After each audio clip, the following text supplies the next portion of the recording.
Dear students, today maths class 10th maths chapter 13 surface area and volume में जो remaining parts spheres, hemispheres, spherical shell, cone and frustum पर चर्चा करते हैं और इनको रिलेटेड टू फिगर इनके lateral surface area, cover surface area, total surface area and volume पर डिस्कस करते हैं कि हमारे पास इनके फॉर्मूले कैसे होते हैं और कैसे हम इनको लर्न कर सकते हैं इजी वे में। तो सबसे पहले हम बात करते हैं स्फीयर। तो what is a sphere? Sphere is a solid figure as ball, globe, earth.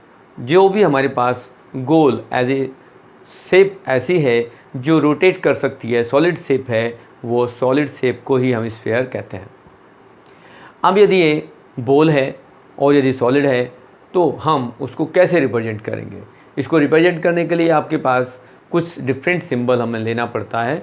As यदि यहाँ पर हम ये इस तरह की शेप बना दें तो हम इसको जनरली सर्कल कहते हैं, लेकिन यदि इसकी हम रेडियस को ये कंसिडर करें कि रेडियस आर है, ये सेंटर ओ है या कोई पी पॉइंट है, तो अभी भी हम इसको सर्कल कर रहे हैं। लेकिन यदि इसकी शेप को हम बदल दें और समझाने के लिए कहें कि यहाँ पर एक इसमें जिग जैग कुछ कर्व बना दिया जाए और ये ऐसी शेप दिखाई जाए कि ये हमारे पास कुछ ग्लोब की तरह है, या हम इसको इस तरह से रिप्रेजेंट कर दें कि यहाँ इस तरह से ये हमें दिखाई दे कि ये कुछ डिफरेंट है, नॉट ए सर्कल, तो ये हम कंसिडर करते हैं कि ये एक स्फीयर है, सॉलिड शेप है। हम प्लेन फिगर में सॉलिड शेप को बनाने के लिए, खास करके स्फीयर को सर्कल की शेप से कुछ डिफरेंट दिखाने के लिए इस तरह से उसको रिप्रेजेंट कर लेते हैं। अब यदि हमारे पास इसकी रेडियस है तो इसका लेटरल सरफेस एरिया क्या होता है? जनरली यदि हम सरफेस एरिया की बात करते हैं, लेटरल सरफेस एरिया की बात करते हैं, तो यहाँ हमारे पास lateral surface area, cover surface area, total surface area of sphere एक ही होता है, जिसको हम कहते हैं 4 पाई आर स्क्वायर। यहाँ भी ये 4 पाई आर स्क्वायर होगा, ये भी 4 पाई आर स्क्वायर होगा। बट ये आया कैसे, ये हमें थोड़ा सा डिस्कस कर लेना चाहिए कि यदि हमारे पास एक एग्जांपल ले लें, हम एक एक्टिविटी ले लें कि आपके पास एक फ्रूट्स है जिसको हम ऑरेंज कहते हैं। यदि ऑरेंज फ्रूट्स को लें या अमरूद को लें जो बिल्कुल स्फेरिकल शेप हो, उसको हम कट कर लेते हैं। और कट कैसे करेंगे? बाहर से तो वो नज़र आएगा हमें एज ए कर्व, लेकिन अंदर से जब हम कट करते हैं तो वो एक सेक्टर की फॉर्म में नज़र आता है। एज यदि फॉर एग्जांपल में थोड़ी सी फिगर बना के इसको समझाने की कोशिश करता हूँ कि यदि हम एक स्फेरिकल आइटम को कट करना चाहते हैं तो यहाँ से यदि हम सीधा इसके 2 पार्ट्स कर लेता है, 2 पार्ट करेंगे तो क्या करेंगे, इसमें हमें यहाँ पर इस तरह से कट करने पड़ेंगे और ये हमें कुछ इस शेप में नज़र आएंगे, जैसे कि ये आपके ऑरेंज की जो पीसेस होते हैं उस तरह से हमें नज़र आएंगे। यदि हम ऑरेंज के पीसेस को ही मान लें और उनको रीअरेंज कर दें, सेट कर दें, तो क्या होगा, यहाँ हमारे पास जितने भी हम उनको सेमी सर्कल की शेप में उनको लगा देता है। यहाँ हम लगाएंगे इस तरह से, ये आपस में आगे पीछे लगाते चले जाएं तो ये हमें एक सिलेंड्रिकल शेप नज़र आएगी, सेमी सिलेंडर, आधा सिलेंडर। अब सिलेंडर होगा, अब उनको यदि वर्टिकल हम दूसरी डायरेक्शन में लगा दें तो ये एक क्यूबॉइड की शेप आएगी और क्यूबॉइड की शेप में हमारे पास ये 2 रेडियस होंगी, डायमीटर के इक्विवेलेंट होता है। तो यदि हम इसको 2 डायमीटर ले लेंगे और ये जो लेंथ होगी वो भी हमारे पास कितनी होगी उसको भी कैलकुलेट करें तो ये हमारे पास लेटरल या टोटल सरफेस एरिया जो आता है वो 4 पाई आर स्क्वायर आता है। अब वॉल्यूम की बात आती है, तो वॉल्यूम को यदि हम फाइंड करेंगे तो ये जितने भी हमारे पास पीस कट के आएंगे उनको रीअरेंज करें तो ये 4 तो है, लेकिन हर बार में वो कोनिकल शेप बनती है, तो ये 1/3 आएगा एक, और ये इसके जो पार्ट्स हैं वो हमारे पास ये सरफेस आया 4 पाई आर और स्क्वायर इनटू हाइट से रेडियस को मल्टीप्लाई कर दें तो यहाँ पर हमारे पास आएगा 4/3 पाई आर क्यूब। यहाँ इसकी जो रेडियस होती है, जब हम इसको सेमी सर्कुलर की शेप में खड़ा करते हैं तो उसकी हाइट जो हमें मिलेगी वो एज ए रेडियस मिलती है। तो हाइट रेडियस हो जाएगी और उसकी जो लेंथ होगी वो हमारे पास 4πr होगी, बट वो कॉनिकल शेप होगी। जब हम ऑरेंज की शेप को देखते हैं तो वो कॉनिकल शेप हमें नज़र आते हैं, तो 1/3 होता है, तो इसलिए हम इसको 4/3πr³ लेते हैं। यहाँ फिर आता है हेमिस्फीयर, और हेमिस्फीयर क्या होगा? हेमिस्फीयर तो कटा हुआ नींबू कह दें, ऑरेंज आधा कह दें, अमरूद आधा कह दें, या हम कोई फ्रूट ऐसा ले लें जिसको हम आधा काट सकते हैं, ऑरेंज है, मेलन है, लेमन है, ठीक है, उन सबको ले लेते हैं, तो ये हेमिस्फीयर कहलाता है। और हेमिस्फीयर में क्या होगा? इसका आधा हो जाएगा हर चीज़, यहाँ भी हर चीज़। अब इसका जो लेटरल सरफेस एरिया है, कवर्ड सरफेस एरिया, वो 2πr होगा, इसका आधा। लेकिन यहाँ पर क्या आएगा? वो 3πr² होगा। बट 3πr² क्यों हुआ? क्योंकि ये जो आउटर एरिया था वो तो 2πr² था, लेकिन जो इसका ये शेप है जो हम काटने के बाद देखते हैं वो 1πr² और आता है, तो ये 2πr + πr², तब हम इसको लिखते हैं 3πr²। अब फिर आता है स्फेरिकल शेल। स्फेरिकल शेल क्या है? एक होलो स्फीयर है, जैसे आपके पास बॉल होती है। होलो शेल मतलब ऐसी एक अंदर से खोखला शेल या बॉल हम कह दें, तो इसकी 2 रेडियस हो जाएंगी, एज एक रेडियस स्मॉल, एक कैपिटल कंसिडर कर लें। तो इसमें भी हमारे पास जो, यदि ये कंप्लीट लेते हैं हम इसको, तो कंप्लीट में तो आपके पास सरफेस एरिया ये आ जाएगा, दोनों का सेम होगा। यदि इसमें वॉल्यूम से रिलेटेड एक हम काम करते हैं कि इसका जो आउटर शेल का जो सरफेस एरिया है वो कितना होगा और इनर क्या होगा, वो हम देखते हैं। तो आउटर में यहाँ पर हम कह सकते हैं 4πr² होगा, तो इनर में होगा 4πr²। इनर स्मॉल के लिए और आउटर बाहर के लिए कैपिटल R। अब यहाँ टोटल सरफेस एरिया में क्या होगा? वही चीज़ यहाँ भी आएगा।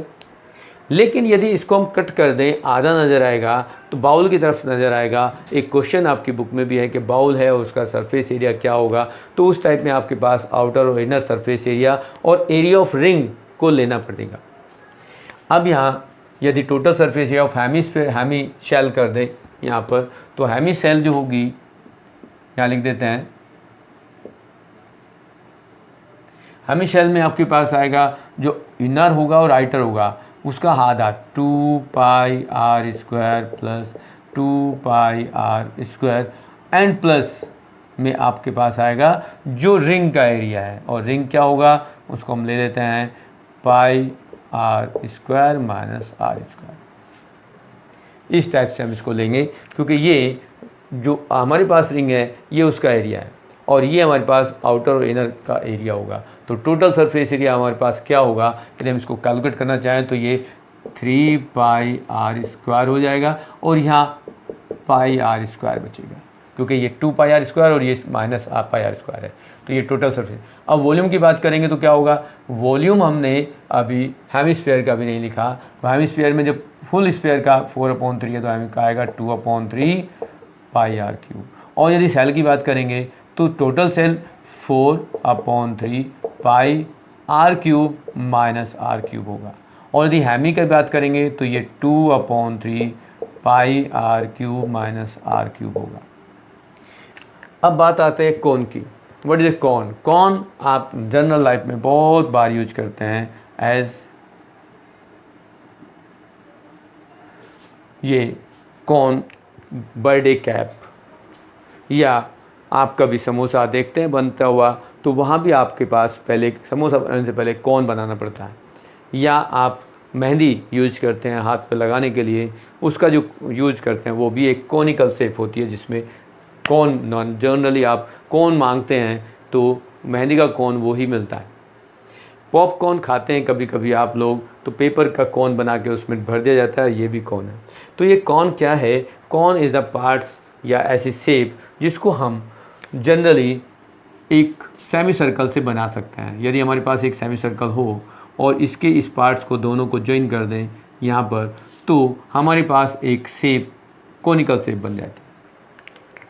अब बात आती है इसका लेटरल सरफेस एरिया। तो लेटरल सरफेस एरिया में हमारे पास ये वर्टिकल हाइट होगी ये स्लैंट हाइट होगी और यहाँ रेडियस होगी। तो यहाँ पर हमें लेटरल सरफेस एरिया निकालने के लिए इसकी लेटरल सरफेस एरिया के लिए हमें स्लैंट हाइट की ज़रूरत होती है। अब स्लैंट हाइट हमारे पास है तो वो क्या होगी, ये राइट एंगल ट्रायंगल है तो यहाँ पर जो L होगा वो root of h square plus r square होता है। बट यहाँ पर यदि हम slant height lateral surface area find out करेंगे तो ये होगा पाई आर एल और L की वैल्यू यहाँ पर ये होगी। अब आपके पास लेटरल सरफेस एरिया आ गया। अब बात आती है total surface area. Total surface area में ये आपका बॉटम जो है वो एक सर्कुलर पार्ट्स है तो यहाँ लिखेंगे pi are L plus pi are square. और यहाँ देखेंगे विशेष बात ये है कि कौन का जो वॉल्यूम होता है, हमने जो पिछले बार में भी डिस्कस किया वॉल्यूम ऑफ सिलेंडर, तो वो कौन is a parts of cylinder होता है। तो यहाँ वॉल्यूम ऑफ कौन होता है 1/3 पाई आर स्क्वायर एच, मतलब 1/3 ऑफ वॉल्यूम ऑफ सिलेंडर। तो वॉल्यूम ऑफ कौन में आएगा 1/3 पाई आर स्क्वायर एच। ये आपका कौन का lateral surface area, total surface area and volume आ जाता है। और वॉल्यूम में हम थोड़ा और डिस्कस करना चाहें तो वॉल्यूम ऑफ कौन 1/3 ऑफ वॉल्यूम ऑफ सिलेंडर होता है। क्योंकि यदि हम इसको थोड़ा सा कंस्ट्रक्ट करें इस टाइप से तो ये पार्ट्स हमारे पास इस टाइप में एक सिलेंड्रिकल बनता है।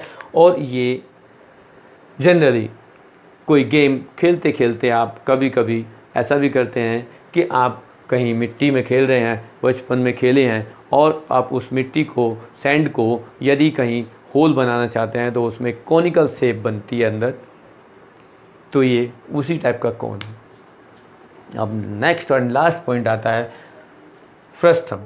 Frustum is a parts of कौन। यदि हम बात करते हैं कि ये कौन है और कौन के इस पार्ट्स को हम जनरली यहाँ इस तरह से लेते हैं और इसको यहाँ से कट कर दें तो ये जो पार्ट्स हमारे पास बना वो हम उसको कौन कहते हैं, फ्रस्टम कहते हैं। Frustum is the parts of कौन।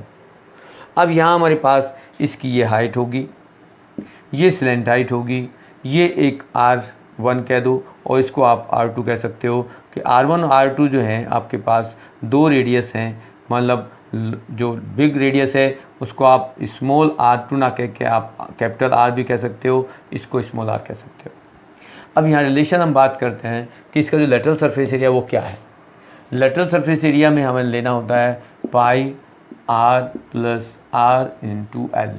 बट L क्या है, L यहाँ पर हम निकालेंगे तो वही फॉर्मूला है, बट यहाँ पर एक सिंगल रेडियस थी, यहाँ पर आपके पास दो रेडियस आ गई। तो रेडियस में यहाँ देखेंगे कि यहाँ जो डिफरेंस आता है ये R1 और R2 का डिफरेंस निकालेंगे, तब ये इसकी हाइट के साथ ये स्मॉल पार्ट जो होगा इसको हम रिप्रेजेंट करेंगे कैपिटल R माइनस R। तो यहाँ लेंगे कैपिटल R माइनस R का स्क्वायर प्लस H स्क्वायर। ये हमारे पास पाइथागोरस थ्योरम को यूज करेंगे तब हमारे पास स्लैंट हाइट आएगी फॉर फर्स्ट टर्म। तो फर्स्ट टर्म का लेटरल सरफेस एरिया आ गया। आप टोटल सरफेस एरिया निकालेंगे। आप टोटल सरफेस एरिया में आता है यदि आपके पास ये लेटरल तो होगा ही होगा, बट इसके साथ साथ एक और पार्ट्स हम ऐड करेंगे। यदि वन साइड ओपन है तो इसका एक एंड को ऐड करेंगे और ये दोनों साइड ओपन क्लोज है तो दोनों को ऐड करेंगे। तो यहाँ आप यदि कहते हैं कि इसमें एक स्मॉल पार्ट ऐड करें तो इसमें हमें small pi are square add करना पड़ेगा और यदि बॉटम भी ऐड करेंगे तो पाई आर स्क्वायर इस तरह से ऐड करेंगे। कई बार आपके पास कुछ ऐसे पोर्ट होते हैं जिनमें ये पोर्ट वन साइड ओपन होता है। एज़ पेट्रोल पंप पे आपके पास कुछ पिपेट होते हैं पेट्रोल को मेजर करने के लिए, तो उनका जो अपर भाग है, ऊपर वाला भाग है, वो ओपन होता है, तो उसको हम नेगलेक्ट कर देंगे, उसे हटा देंगे। कई बार कुछ ऐसे पोर्ट होते हैं जिनका बॉटम खुला होता है, मतलब वो बड़ा ऊपर से कॉनिकल शेप खुली होती है। जैसे आपके बर्थडे कैप है, वो कई बार सेफ कैप है, उसमें जो आपका बड़ा रेडियस वाला पार्ट है वो ओपन है और छोटा पार्ट जो है वो बंद होता है, तो उसमें आप बड़ी पार्ट को हटा देंगे। तो total curve surface area of the first term आ गया। देन वॉल्यूम लेंगे तो वॉल्यूम में इस कंप्लीट वॉल्यूम में से कौन में से इसको यदि माइनस कर दे तो इसका वॉल्यूम आ जाएगा और आप उसको लिखेंगे एज 1/3 पाई एच। और यहाँ कंडीशन आती है कि यहाँ capital R square plus r square plus r l, capital are into small r. तो हम इनको मल्टीप्लाई करेंगे तो इस फॉर्मूले को यूज करेंगे तो आपके पास यहाँ जो है वो, इसको थोड़ा सा इधर लिख दें, ये 1/3 pi H R square plus small R square plus capital are into R, ये आपके पास जो है वॉल्यूम ऑफ फर्स्ट टर्म आ गया है। आप इसको भी थोड़ा सा शॉर्ट में कर दें, ये लिख देते हैं 4/3 पाई आर क्यूब। ये आपके जो इस टाइप के टर्म्स हैं, फॉर्मूलाज हैं, अब आपके पास सारे basic concept of the solid figures हमने डिस्कस किए। इस टाइप से आपके पास ये second parts of surface and volume तैयार होता है।